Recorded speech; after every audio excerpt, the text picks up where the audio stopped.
하나님께서 우리에게 주시는 말씀 요한복음 11장 17절부터 27절 말씀입니다. 신약 성경 165쪽입니다. 할렐루야.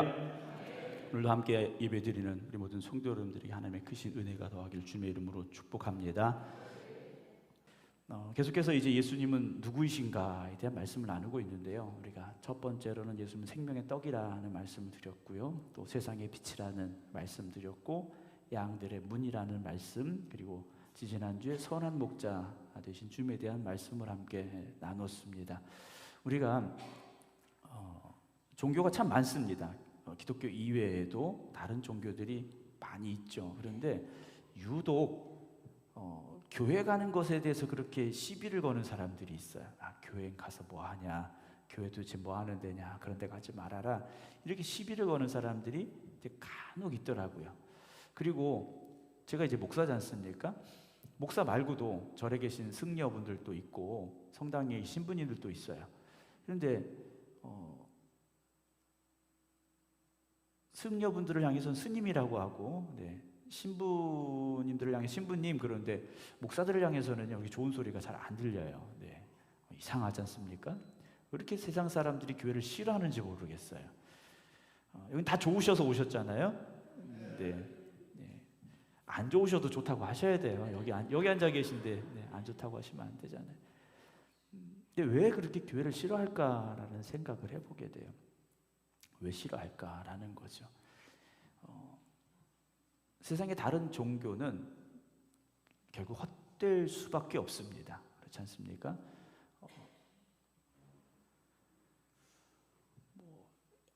다른 종교의 창시자라고 하는 분들, 또 종교에 위대하다고 생각하는 그런 분들 다 죽었어요. 그러나 주님은 지금도 살아계시고 지금도 역사하고 계십니다. 그렇기 때문에 아마도 세상의 사람들은 교회에 대해서 그렇게 부정적인 이야기들을 쏟아내는 것 같아요. 왜냐? 마귀가 그들의 마음을 통해서 공격하고 있기 때문이라는 거죠. 마귀가 하는 일이 뭐겠습니까? 교회를 허무는 겁니다. 하나님의 자녀들을 뺏어오는 거지 않습니까? 오늘도 우리가 그런 세상 속에 살지만 살아계신 하나님을 믿음으로 인하여서 우리도 생명으로 나아가는 은혜가 있기를 주님의 이름으로 축원합니다. 오늘은 주님 어떤 분이신가, 부활의 생명이 되신 주님에 대한 말씀을 함께 나누려고 합니다. 예수님은 이 땅에 육신을 입고 오셨습니다. 우리와 똑같이 마리아의 뱃속에 10달 동안 계셨고, 그리고 갓난 아이로 출생하셨고, 그리고 33년의 삶을 사셨고, 고난받으시고 십자가에서 못 박혀 죽으셨죠. 그래서 예수님의 죽음을 확인하고 무덤에 장사를 치른 겁니다.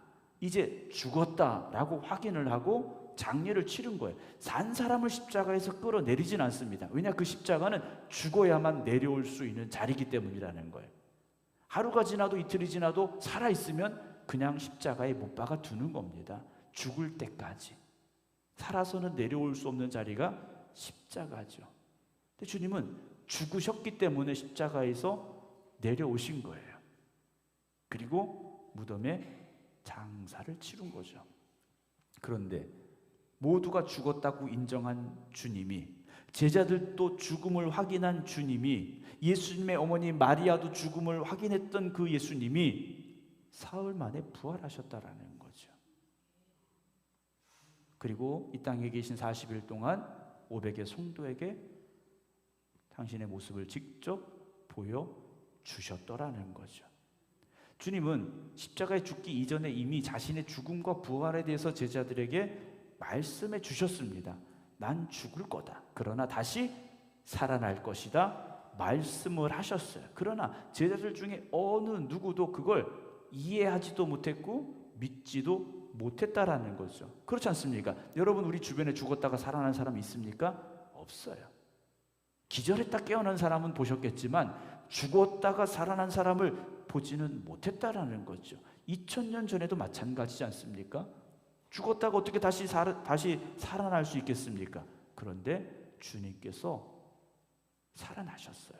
그리고 제자들에게 당신의 모습을 보여주셨고 40일 동안 함께 하셨고, 그리고 승천하셨다라는 거죠. 사랑하는 성도 여러분, 주님은 부활의 첫 열매가 되셨음을 믿으시기 바랍니다. 그럼 왜 주님께서 부활의 첫 열매가 되셨는가? 오늘 나사로에 관한 말씀을 통해서 함께 나누려고 하는데요. 예수님께서 오늘 베단이라는 곳으로 가시게 되죠. 얼마 전에도 요한복음 11장의 말씀을 가지고 함께 말씀을 나누었었는데요. 예수님께서 가깝게 지내셨던 이들입니다. 마리아, 마르다, 나사로. 예수님께서 가깝게 지내셨던 이들이, 그리고 사랑하시던 사람들입니다. 그런데 나사로가 병들어 죽게 생겼습니다. 그냥 병들어 아픈 게 아니에요. 요즘 뭐 독감 걸리고 뭐 이 정도가 아니라는 거예요. 병이 너무 심해서 하루 이틀 넘기기 어려운 상황이 됐다라는 거예요. 어떤 병인지는 모르지만 죽을 병이 들은 겁니다. 그래서 마리아와 마르다가 예수님께 빨리 오십시오라고 사람을 보냈지 않습니까? 예수님께서 보통이라면 빨리 가셔야 되는데 예수님 하신 말씀 뭡니까? 야, 이 병 죽을 병 아니다 그러셨어요. 죽을 병이 아니기는 무슨 죽을 병이 아닙니까? 죽었지 않습니까? 나사로가 죽었어요. 그런데 주님께서 그 다음에 하신 말씀 뭡니까? 죽을 병이 아니라 하나님의 영광을 위해서라고, 그리고 하나님의 아들이 이로 말미암아 영광을 받게 하시려고 라는 말씀을 하셨더라는 거예요. 근데 제자들은요, 이해가 안 가는 거예요. 한 죽을 병이 아니라니, 죽게 생겼다는데 왜 죽을 병이 아닐까? 이들이요, 이상하게 생각을 했지 않겠습니까? 더군다나 사랑하시는 사람인데, 미워하던 사람도 아니고 사랑하던 사람인데, 근데 나사로가 결국 죽죠. 왜 죽습니까? 죽을 병에 걸렸으니까 죽은 거예요. 그게 현실이죠. 그런데 하나님의 입장에서 본다면 나사로가 죽어야 주님이 다시 살리실 수 있기 때문에 나사로를 죽게 하신 거예요. 여러분, 이 비밀이 우리에게 고백이 될 수 있어야 됩니다. 우리는 성공에 붙잡혀 살고 있어요. 여기 계신 분 누구나 다 성공을 향해서 가고 있지 않습니까? 물론 그 성공의 기대치가 다를 수는 있겠어요. 그러나 다 우리는 어떤 세상적인 성공을 향해서 달려가고 있다라는 거죠. 여기 아프고 싶으신 분이 누가 있으시겠어요? 다 건강하고 싶지 않습니까? 하는 사업도 잘 되고 직장도 평안하고요, 모든 게 다 잘 됐으면 좋겠지 않습니까? 그런데 하나님께서는요, 가끔 우리가 기대했던 것과는 정반대의 상황을 주실 때가 있다라는 거죠. 우리는 성공하고 싶은데 실패하게 하실 때가 있어요. 우리는 건강하고 싶은데 병들게 하실 때가 있어요. 어떤 사람은 살고 싶은데 죽게 하실 수도 있다라는 거죠. 여러분, 왜 하나님은 우리가 기대하는 것과 전혀 정반대의 일들을 우리에게 주실까요? 마리아와 마르다가 얼마나 간절히 주님을 기다렸겠습니까? 사람을 보내고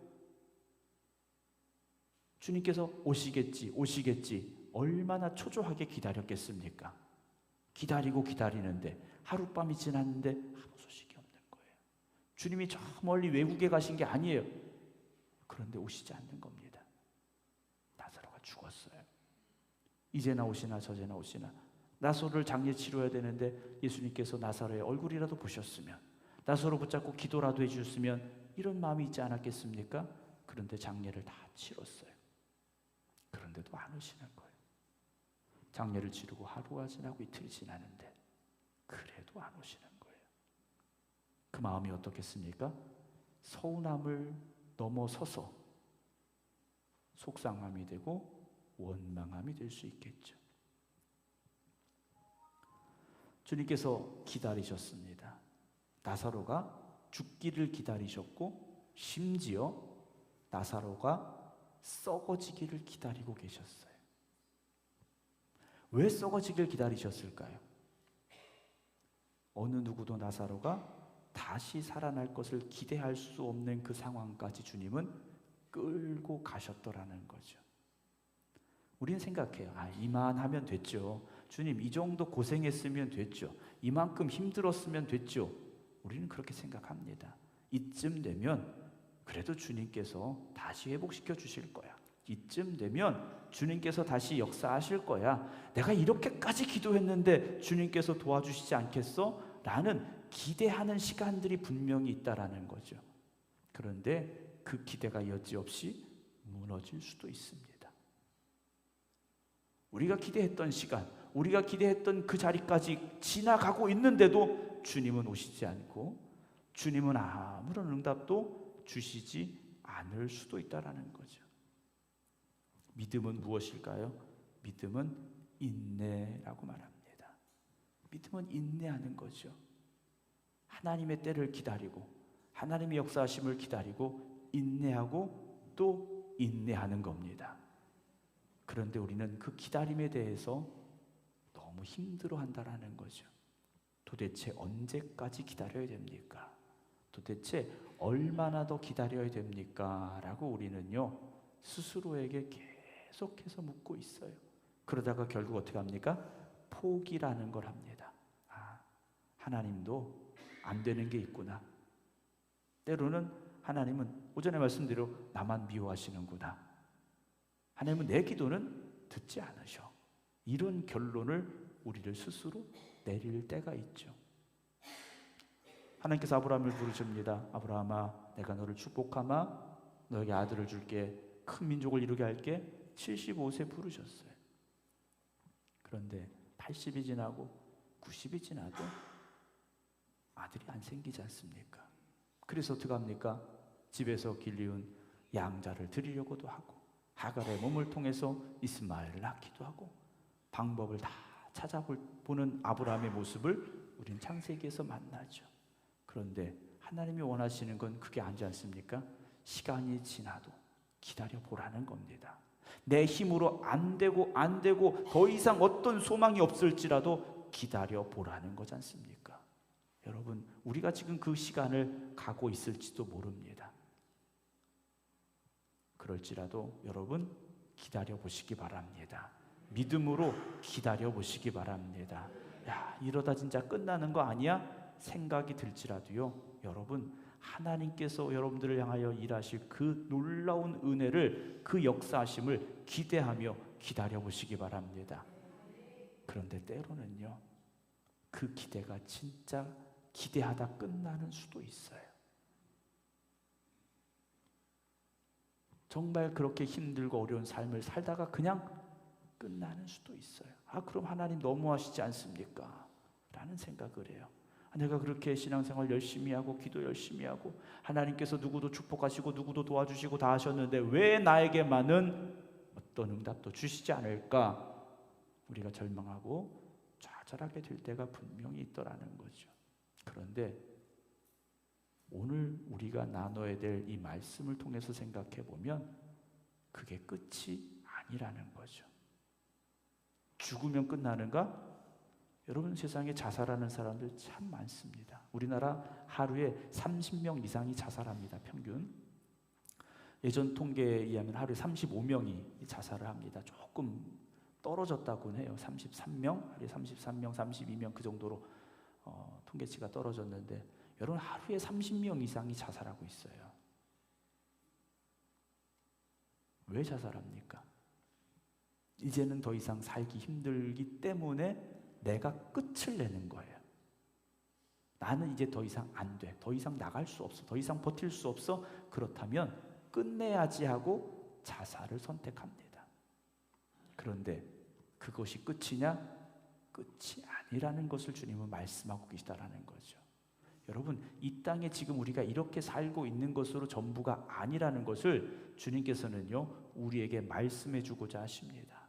마르다가 찾아온 예수님께 퉁명스럽게 이렇게 말하죠. 21절은 주께서 여기 계셨더라면 내 오라버니가 죽지 아니하였겠습니다. 아마 눈물을 흘리면서 예수님께 쏘아 붙였을지 몰라요. 얼마나 속상하겠습니까? 그런데 주님은요, 그 속상함을 풀어주러 가신 게 아니에요. 그냥 장례식이 끝난 그 집에 조문하러 가신 게 아니에요. 뭐 하러 가셨습니까?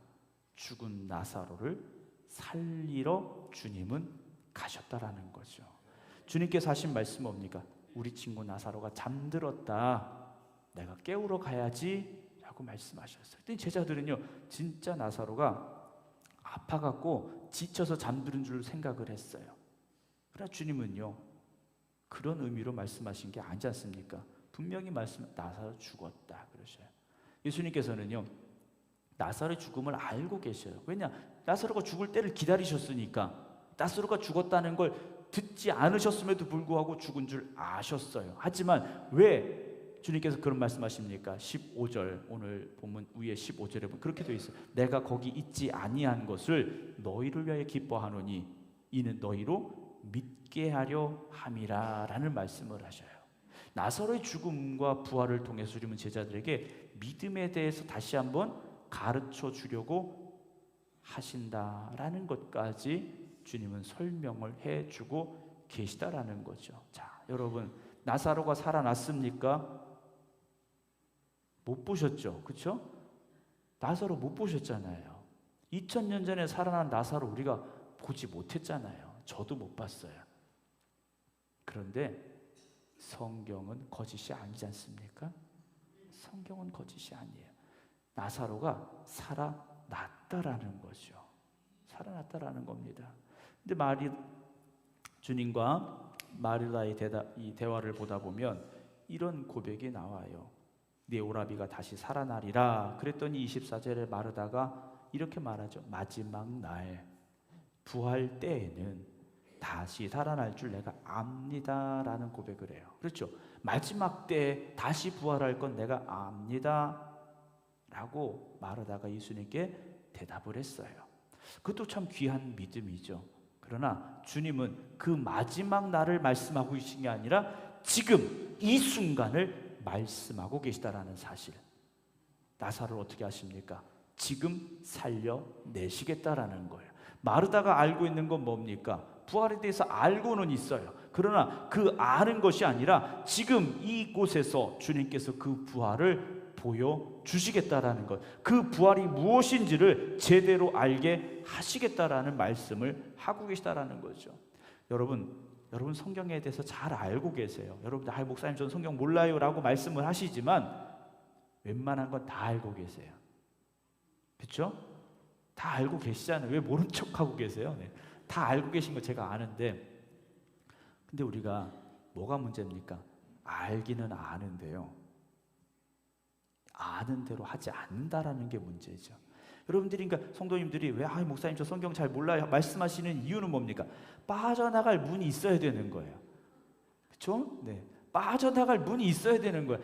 내가 잘 몰라서요. 이렇게 핑계댈 이유가 있어야 되기 때문이에요. 여러분, 성경 모르지 않습니다. 교회 1년, 2년 다닌 거 아니지 않습니까? 10년, 20년, 30년, 50년, 60년 다니셨어요. 그러면 여기서 목사가 무슨 얘기를 하지 않아도 웬만한 건 다 아셔요. 다 아셔요. 근데 우리는 어떻습니까? 아는 대로 못 사니까 잘 모른다고 말해요. 그게 정답이에요. 제대로 알면 그렇게 살 수밖에 없습니다.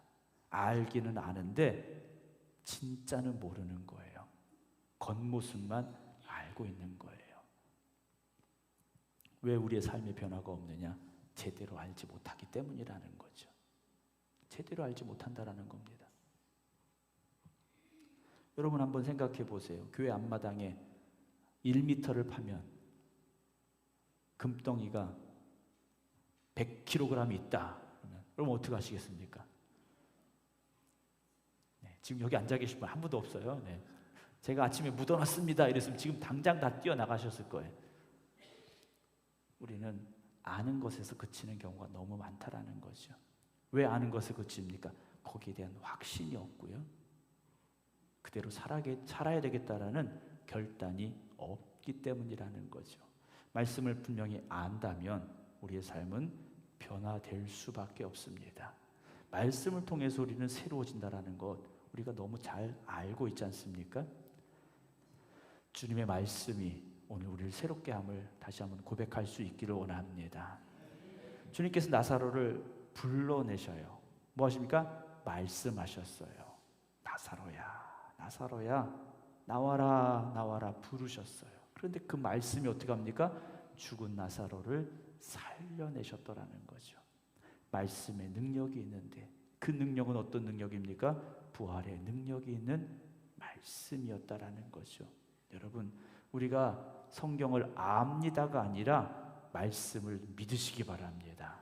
내가 하나님을 압니다가 아니라 하나님을 믿으셔야 돼요. 여러분, 세상에 교회 다니지 않은 사람도요, 교회에 대해서 잘 압니다. 성경에 대해서 잘 아는 사람들 많아요. 그러나 아는 것과 믿는 것은 다르죠. 주님 말씀하십니다. 25절에 나는 부활이요 생명이니 나를 뭐 하는 자입니까? 아는 자가 아니에요. 믿는 자라고 말씀하세요.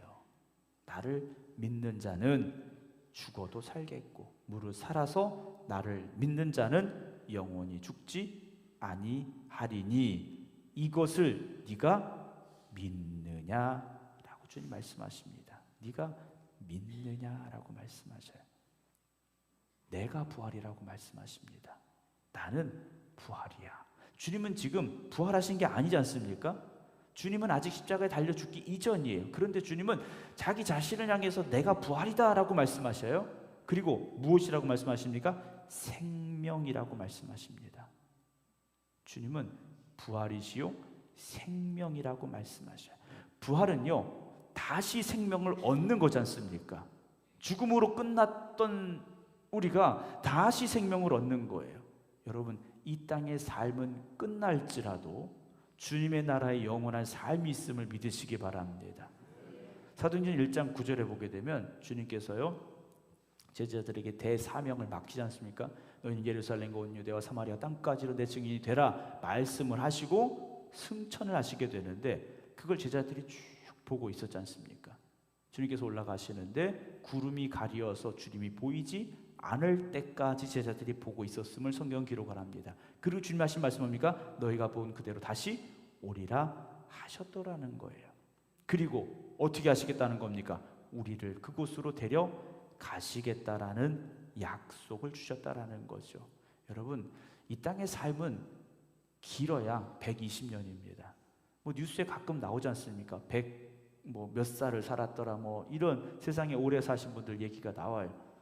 우리는 다 이 땅에 유한한 삶을 살고 있습니다. 그러나 그것으로 끝나는 것이 아니라 영원한 생명이 있음을 우리는 고백할 수 있어야 되고 믿을 수 있어야 됩니다. 그래서 영원한 생명을 믿는 사람들은요, 이 땅의 삶 때문에 일이 일비하지 않는다라는 거죠. 하나 기쁜 일이 있으면 기뻐하고 하나 슬픈 일이 있으면 슬퍼하고 이런 삶을 사는 게 아니라는 거죠. 오전에도 말씀드렸습니다. 범사에 감사할 수 있는 거예요. 이 땅의 삶은 지나가는 것이지 않습니까? 저도 이 나이가 올 줄 몰랐어요. 네. 다 그러시잖아요. 항상 젊을 줄 알지 않습니까? 네. 항상 어릴 줄 알고요. 물론 어린 아이들은 어른이 되고 싶어요. 근데 그 어른이요, 70, 80의 어른이 아니에요. 자기들이 본 엄마 아빠의 그런 나이가 빨리 되고 싶어 하잖아요. 그런데 그 시간을 지나서 할아버지 할머니가 금방 되더라는 거죠. 저도 조카들이 이제 애들을 낳아가지고 애들이 초등학교 가게 생겼어요. 그러니까 뭐 이미 할아버지 할머니가 됐더라고요. 원하지 않는데 이미 돼버렸어요. 그리고 머리가 좀 하얘지니까요, 네, 좀 그런 게 있는 것 같아요. 네. 저도 이 나이까지 그렇게 금방 지나갈 줄 몰랐어요. 그런데 세상은 그렇게 금방 지나가더라는 거지 않습니까?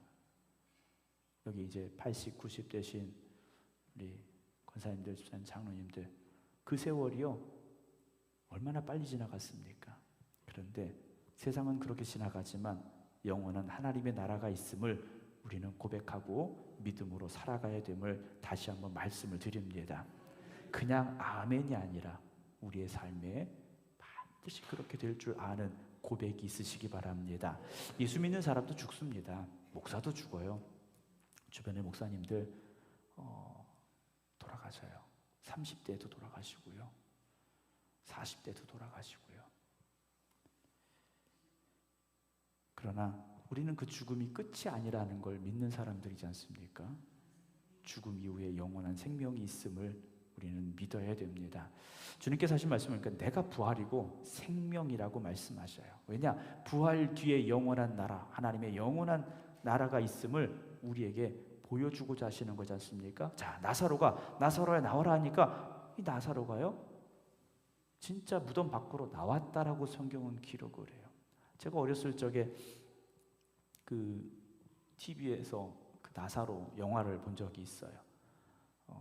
뭐 현실과는 좀 고증이 옛날이니까 한 40년 전이니까 현실과는 조금 달랐던 고증이겠지만 사람들이 막 코를 막 막고 막 난리가 났어요. 나사로가 살아나온 것보다 냄새 나는 게 더 힘들었던 것 같아요. 그런데 그 나사로가 어떻게 됩니까? 똑같은 사람이 되지 않습니까? 살아있는 사람이 됐다라는 거. 왜냐? 그 죽어 썩어진 나사로에도 생명 되신 주님의 말씀이 임할 때 죽은 나사로가 살아났고 회복이 됐더라는 사실이죠.